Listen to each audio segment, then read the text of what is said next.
서울의 비극 성내동 일가족 살인 사건. 1991년 1월의 서울은 겨울에 한파로 몸을 웅크리게 만드는 날씨였다. 강동구 성내 일동 좁은 골목길 사이로 낡은 아파트와 단독주택이 어깨를 맞대고 서 있는 이곳은 평범한 서민들의 삶이 숨쉬는 동네였다. 낮에는 아이들의 웃음소리가 골목을 메우고 밤이면 가로등 불빛 아래로 퇴근길 사람들의 발걸음이 분주했지만 새벽녘이면 세상은 고요 속으로 빠져들었다. 그러나 1월 18일 새벽 그 고요는 불길한 전화 한 통으로 깨졌다. 강동경찰서 당직실 벽걸이 시계가 새벽 3시를 가리키고 있을 때였다. 졸린 눈을 비비며 커피를 홀짝이던 당직 경찰관 최영식의 귀에 전화벨 소리가 날카롭게 파고들었다. 그는 수화기를 들며 무심코 말했다. 강동경찰서입니다. 수화기 너머에서 낮고 떨리는 남성의 목소리가 들려왔다. 그 집에 문제가 있는 것 같아요. 빨리 가봐야 할 것 같아요. 목소리는 다급했지만 어딘가 모르게 억눌린 감정이 느껴졌다. 어떤 집 말씀하시는지 정확한 주소와 상황을 알려주시겠습니까?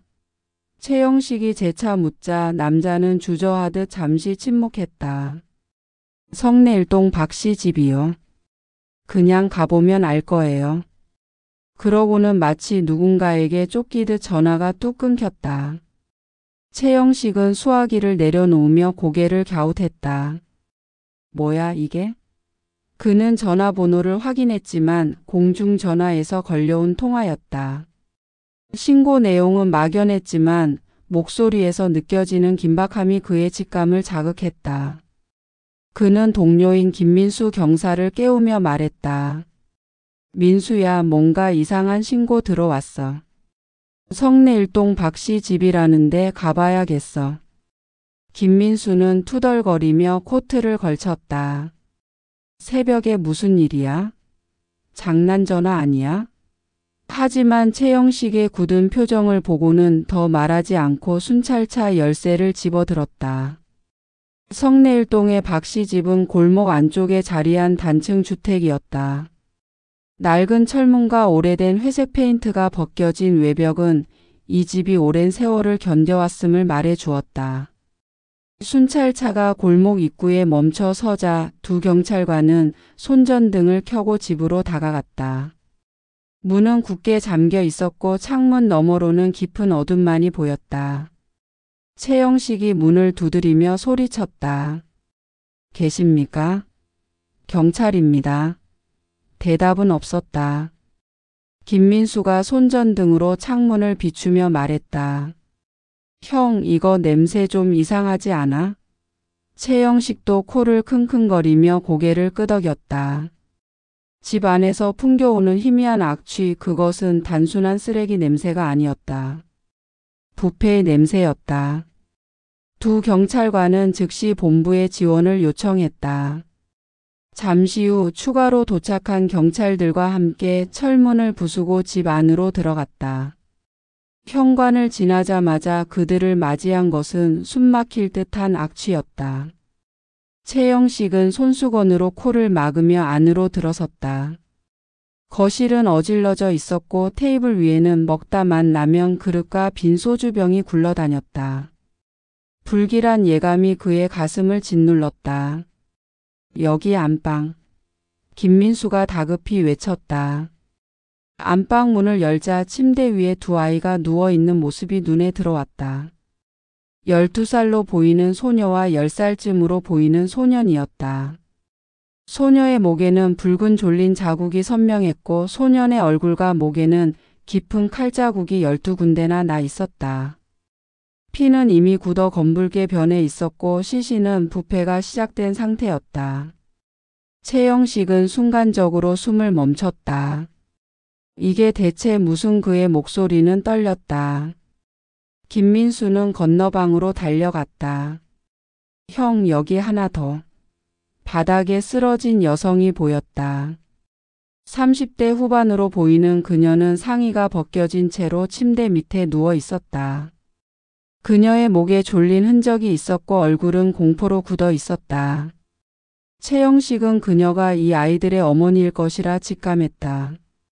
박씨, 이게 당신 가족이야? 현장은 혼란과 공포로 가득 차 있었다. 경찰들은 즉시 현장을 봉쇄고 수사본부를 꾸렸다. 감식반이 도착해 증거를 수집하기 시작했다. 안방 침대 위에서 피 묻은 과도가 발견되었고 아이들 방에서 찾은 일기장은 이 비극의 시간을 짐작하게 했다. 소년의 일기장 마지막 페이지에는 2023년 1월 8일 엄마랑 누나랑 같이 떡볶이 먹었어. 내일은 뭐 할까? 라는 평범한 일상이 적혀 있었다. 그날 이후 펜은 더 이상 움직이지 않았다.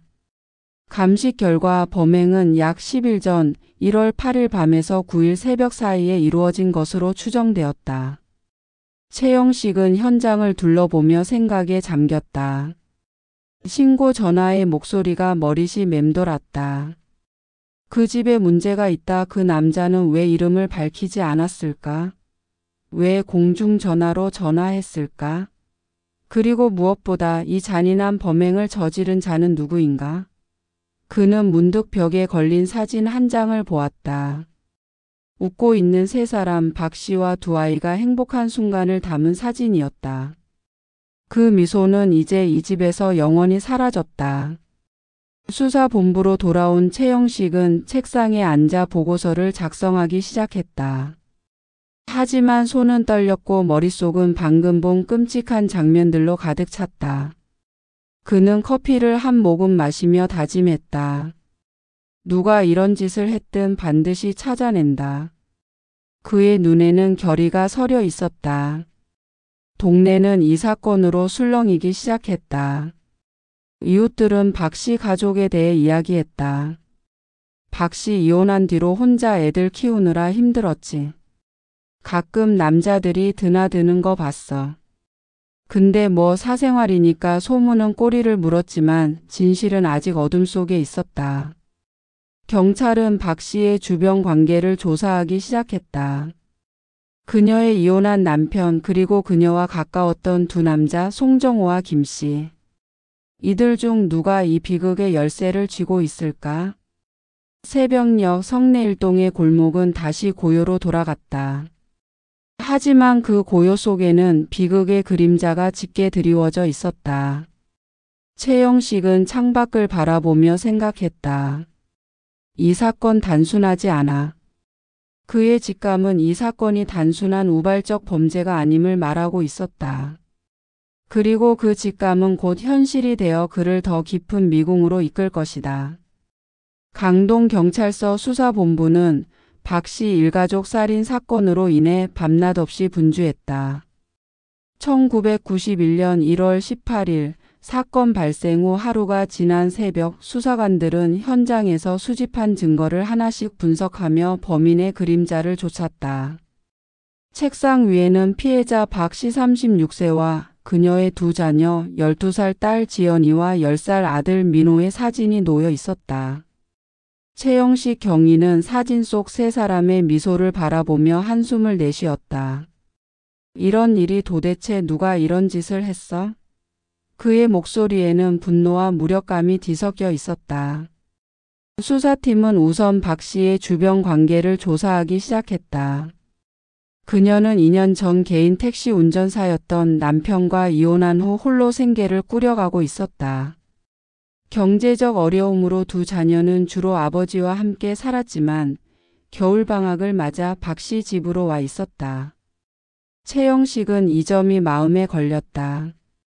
방학이라 아이들이 집에 왔고 그때 사건이 터졌어. 우연일까? 그는 동료 김민수 경사와 함께 박씨의 이웃들을 탐문하기로 했다. 성내일동 골목을 누비며 이웃들의 이야기를 들어본 결과 박씨는 조용하지만 친절한 사람으로 알려져 있었다. 옆집에 사는 50대 아주머니는 떨리는 목소리로 말했다. 박씨가 참 힘들게 살았어요. 이혼하고 나서도 애들 먹여 살리려고 낮밤 없이 일했죠. 근데 가끔 밤늦게 남자들 목소리가 들리더라고요. 최영식은 귀를 쫑긋 세웠다. 남자들요? 어떤 사람들이었나요? 아주머니는 고개를 갸웃하며 말했다. 잘은 모르지만 한 명은 젊은 남자 같았고 또 한 명은 좀 나이 든 목소리였어요. 자주 드나드는 것 같진 않았지만 수사팀은 박 씨가 이혼 후 2명의 남성과 교제 중이었다는 사실을 알아냈다. 한 명은 30세의 송정호, 다른 한 명은 38세의 김 씨였다. 두 사람 모두 박 씨의 집에 드나들었다는 이웃들의 증언이 나왔다. 최영식은 팀 회의에서 이를 언급하며 말했다. 이 두 사람부터 조사해야겠어. 특히 그 신고 전화 공중전화로 걸려온 게 마음에 걸려. 그는 신고자의 떨리는 목소리를 떠올리며 직감했다. 범인은 이 사건을 숨기려 하지 않았다. 오히려 누군가 발견해 주길 바란 것 같았다. 수사팀은 먼저 송정호와 김 씨의 행적을 쫓았다. 김 씨는 사건 추정 시간대인 1월 8일 밤에서 9일 새벽 사이 명확한 알리바이가 있었다. 그는 그날 밤 직장 동료들과 술을 마신 후 동료 집에서 잠을 잤다고 주장했고 이는 여러 증인의 진술로 확인되었다. 반면 송정호는 이야기가 달랐다. 30세의 그는 주거가 불분명하고 무직 상태였다. 주변 사람들의 말에 따르면 그는 박 씨에게 경제적으로 의지하며 자주 돈을 요구했다고 했다. 최영식은 이를 듣고 눈썹을 찌푸렸다. 이 녀석 동기가 충분해 보이는데. 기지국 수사를 통해 송정호의 행적은 더욱 수상해졌다. 그의 휴대전화 기록은 1월 8일 저녁 박 씨 집 근처에서 신호가 잡혔음을 보여주었다. 게다가 동네 구멍가게 주인은 그날 저녁 송정호와 박 씨가 함께 들어와 술과 안주를 샀다고 증언했다. 그 남자 좀 거칠게 말하더라고요. 박 씨가 돈 내는 걸 보고 투덜거리던 게 기억나요.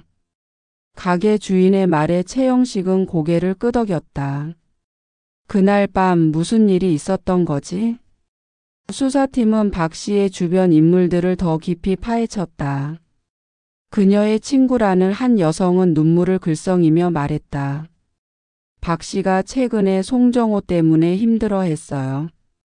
자꾸 돈을 달라고 하고 안 주면 화를 낸다나?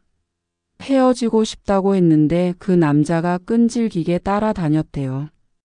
이 증언은 송정호를 유력 용의자로 만드는 결정적 단서였다. 최영식은 책상에 앉아 메모를 적으며 중얼거렸다. 돈, 질투 그리고 관계의 갈등, 이건 우발적 범죄일 가능성이 높아. 한편 현장 감식 결과도 하나씩 드러났다. 안방에서 발견된 피 묻은 과도는 박 씨 집 주방에서 가져온 것으로 확인되었다. 이는 범인이 미리 흉기를 준비하지 않고 집 안 물건을 사용했다는 뜻이었다. 최영식은 이를 보며 생각했다. 계획적인 범죄는 아닌 것 같아. 감정이 폭발한 순간 저지른 짓일 가능성이 높지. 하지만 아이들을 살해한 이유는 여전히 미궁이었다. 왜 아이들까지? 그는 민호의 일기장을 다시 펼쳐보았다. 엄마, 누나랑 떡볶이 먹었어. 그 평범한 문장이 가슴을 찔렀다. 수사팀은 송정호를 소환하기로 결정했다. 그의 주거지는 허름한 원룸이었고 그는 경찰에 연락을 받자마자 불안한 기색을 보였다. 최영식은 송정호를 마주 앉히고 물었다. 1월 8일 밤 어디 있었지? 송정호는 눈을 내리깔며 우물쭈물 대답했다. 그냥 친구들이랑 술 마셨어요. 하지만 그의 알리바이는 확인되지 않았다. 게다가 사건 당일 입었던 옷에 대해 묻자 그는 세탁했어요 라며 말을 얼버무렸다. 최영식은 그의 떨리는 손을 보며 직감했다. 이 녀석 뭔가를 숨기고 있어. 수사본부로 돌아온 최영식은 팀원들과 함께 송정호의 신고 전화 목소리를 분석했다. 전문가는 전화 녹음과 송정호의 목소리를 비교하며 말했다. 유사도가 80% 이상입니다. 확실하진 않지만 동일 인물일 가능성이 높아요. 이로써 송정호는 단순한 용의자를 넘어 사건의 핵심 인물로 떠올랐다. 최영식은 결심했다. 현장 검증을 해야겠어. 저를 박 씨 집으로 데려가자. 반응을 보면 알게 될 거야. 다음 날 송정호는 경찰과 함께 박 씨의 집으로 향했다. 그의 얼굴은 창백했고 집에 가까워질수록 발걸음이 무거워졌다. 최영식은 그의 표정을 주의 깊게 살폈다. 왜 그래, 송정호? 이 집이 낯설지 않은가 보지? 송정호는 대답 대신 입술을 굳게 다물었다. 그 순간 최영식은 확신했다. 이 집은 단순한 장소가 아니라 송정호의 죄책감이 깃든 비극의 무대였다. 1991년 1월 20일 강동경찰서 취조실은 냉랭한 공기로 가득 차 있었다. 송정호는 의자에 앉아 고개를 숙인 채 손을 꼼지락거리고 있었다. 그의 얼굴은 창백했고 이마에는 땀방울이 맺혀 있었다. 맞은편에 앉은 최영식 경위는 날카로운 눈으로 그를 응시하며 침묵을 깼다. 송정호, 더 숨길 거 없어. 1월 8일 밤 박 씨 집에서 무슨 일이 있었는지 말해. 송정호는 입술을 달싹였지만 목소리는 나오지 않았다. 그의 눈동자는 불안하게 흔들렸다. 최영식은 책상에 놓인 증거 사진을 하나씩 펼쳤다. 피 묻은 과도, 안방 침대 위에 끔찍한 흔적, 그리고 민호의 일기장. 이거 봐. 이건 내가 저지른 짓이야, 안 그래? 송정호는 사진을 힐끗 보고는 고개를 돌렸다. 그의 손은 점점 더 심하게 떨렸다. 난 아무것도 몰라요. 그의 목소리는 갈라져 있었다. 최영식은 한숨을 쉬며 의자를 끌어당겨 앉았다. 송정호, 우리는 다 알아. 내가 그날 밤 박 씨 집에 있었던 거, 구멍가게에서 술과 안주를 샀던 거, 그리고 공중전화로 신고한 게 너라는 것까지. 송정호의 얼굴이 일그러졌다. 그는 손으로 얼굴을 감싸며 중얼거렸다. 그럴 리 없어. 내가 왜 그런 걸 하지만 그의 말은 점점 힘이 빠졌다. 최영식은 그의 반응을 놓치지 않았다. 그 집에 들어가는 걸 왜 그렇게 무서워했지? 현장 검증 때 너 다리 떨면서 문 앞에서 멈췄잖아. 뭐가 무서웠던 거야? 내가 저지른 짓이 다시 떠올랐나? 송정호는 숨을 몰아쉬며 고개를 저었다. 아니에요. 그냥 무서웠어요. 수사팀은 송정호를 압박하기 위해 현장 검증을 다시 진행했다. 박 씨의 집으로 돌아온 송정호는 문 앞에 서자마자 몸을 떨기 시작했다. 경찰이 문을 열고 안으로 들어가라고 하자 그는 한 발짝도 떼지 못하고 주저앉았다. 안 돼, 거기 못 들어가요. 그의 목소리는 거의 애원에 가까웠다. 최영식은 그의 어깨를 잡으며 단호하게 말했다. 송정호, 이제 끝이야. 다 털어놔. 그날 밤 무슨 일이 있었던 거야? 그 순간 송정호의 방어벽이 무너졌다. 그는 무릎을 꿇고 흐느끼기 시작했다. 내가 그랬어요. 미안해요. 그의 자백은 짧았지만 그 안에는 지난 10일간의 죄책감과 공포가 녹아 있었다. 취조실로 돌아온 그는 마침내 입을 열었다. 그날 밤 박 씨가 나를 무시했어요. 다른 남자를 만난다고 하면서 나보고 돈도 없다고 비웃었어요. 그의 눈에는 분노와 수치심이 뒤섞여 있었다. 송정호의 자백에 따르면 1월 8일 저녁 그는 박 씨와 함께 구멍가게에서 술과 안주를 사왔다. 집으로 돌아온 두 사람은 술을 마시며 이야기를 나눴지만 곧 말꼬리가 꼬였다. 박 씨가 송정호에게 다른 남자와의 관계를 언급하며 그를 비난하자 송정호는 분노가 치밀었다. 그 여자가 나를 쓰레기 취급했어요. 내가 돈 없다고, 쓸모없다고. 그는 주방에서 과도를 집어들고 박 씨의 목을 졸랐다. 그녀가 저항하며 비명을 지르자 그는 점점 더 세게 졸랐다. 마침내 그녀가 움직이지 않자 그는 그녀를 건너방 바닥에 끌고 가 숨겼다. 하지만 그때 안방에서 잠자던 두 아이가 문제였다. 송정호는 아이들이 자는 척한다고 착각했다. 그 애들이 다 보고 있었어요. 나를 비웃는 것 같았어요. 그의 왜곡된 판단 속에서 아이들은 증인이 아니라 위협이었다.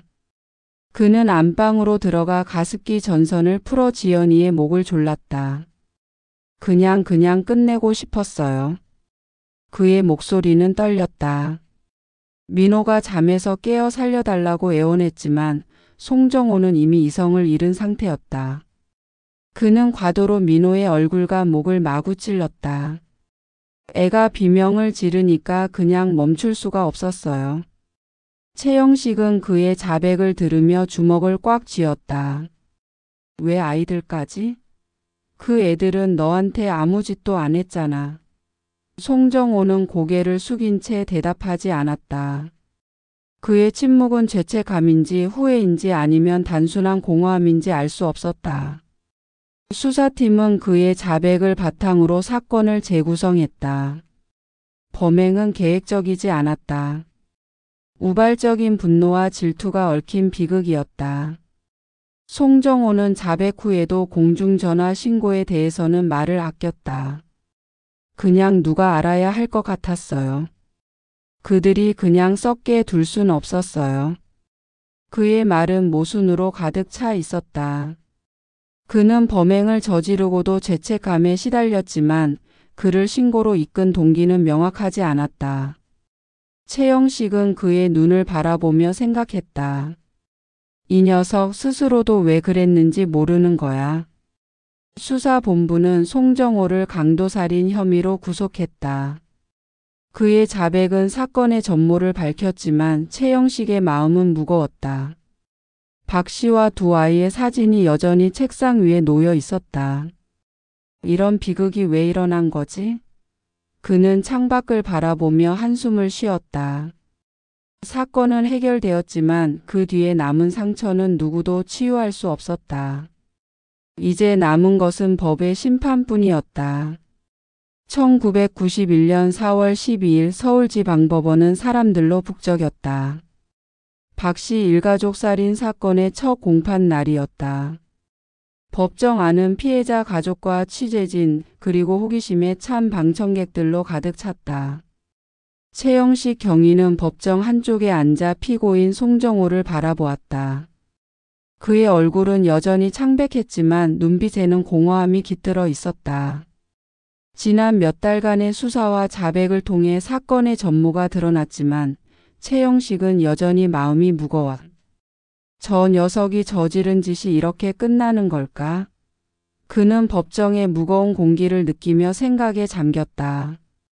검사는 송정호를 강도살인 혐의로 기소하며 엄벌을 구형했다. 피고인 송정호는 피해자 박 씨와 그녀의 두 자녀를 잔인하게 살해했습니다. 이는 단순한 우발적 범죄가 아니라 질투와 탐욕에서 비롯된 극악무도한 행위입니다. 검사는 송정호의 경제적 의존과 박 씨와의 갈등을 강조하며 그가 계획적으로 범행을 저질렀을 가능성도 배제하지 않았다. 증거물로 제시된 피 묻은 과도와 가습기 전선 그리고 송정호의 자백 녹취는 법정 안을 숙연하게 만들었다. 송정호의 변호인은 그의 심신미약 상태를 주장하며 선처를 호소했다. 피고인은 범행 당시 술에 취해 이성을 잃은 상태였습니다. 그는 즉흥적으로 범행을 저질렀으며 계획적인 의도는 없었습니다. 하지만 이 주장은 검사의 날카로운 반박에 힘을 잃었다. 피고인은 피해자 박 씨를 살해한 후 두 아이를 차례로 살해하며 범행을 은폐하려 했습니다. 이는 명백한 의도적 행위입니다. 검사의 목소리는 단호했고 방청석에서는 낮은 탄식이 새어나왔다. 최영식은 송정호의 표정을 주의 깊게 살폈다. 그는 고개를 숙인 채 아무 말도 하지 않았다. 자백 당시 떨리던 그의 목소리가 떠올랐다. 그 애들이 나를 비웃는 것 같았어요. 그 왜곡된 감정이 세 사람의 목숨을 앗아갔다. 최영식은 법정에서 나온 증거들을 떠올리며 다시금 분노가 치밀었다.